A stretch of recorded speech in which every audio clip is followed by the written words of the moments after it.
লা ইলাহা লা ইলাহা ইল্লাল্লাহ মুহাম্মাদুর রাসূলুল্লাহ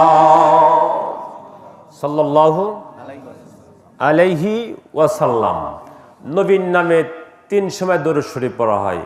যখন নবীজির নাম মোবারক শুনবেন তখন দরুদ শরীফ পড়া ওয়াজিব হয়। কি হয়? রাসূলের নাম শোনার পর দরুদ শরীফ পড়া ওয়াজিব।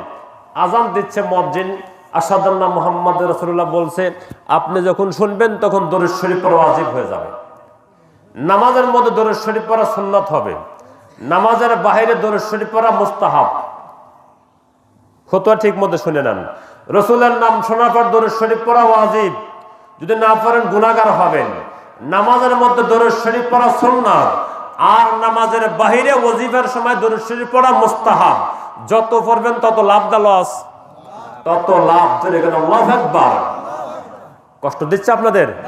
বাবাজিরা ভাইরা আমার, স্বল্প সময় জিবরাইল ফেরেশতা বললেন, হুজুর বোরাক উঠলেন। নবী বোরাক উঠলেন, বোরাক সামনে 2 কদম দিছে। কয় কদম? 2 কদম। বাইতুল মুকাদ্দাস পেয়ে গেছে। জোরে কোন সুবহানাল্লাহ। যে বাইতুল মুকাদ্দাস মুসলমানদের চির দুশমন ইহুদিরা, যে বাইতুল মুকাদ্দাস মুসলমানদের চির শত্রু ইহুদিরা, বাইতুল মুকাদ্দাসকে তারা ধ্বংস করে দেওয়ার জন্য ষড়যন্ত্র করতেছে। ফিলিস্তিনি মুসলমানদের উপর যারা বারবার করে বোমা নিক্ষেপ করে নিষ্পাপ সন্তানদেরকে শহীদ করে দিচ্ছে। বিশ্বের সবচেয়ে মুসলমানদের বড় শত্রু হলো ইহুদি সম্প্রদায়।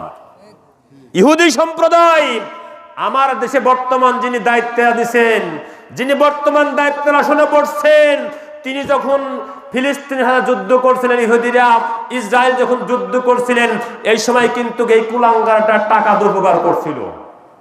সুতরাং সে ক্ষমতায় বসছে ভালো কিছু মনে করেন না।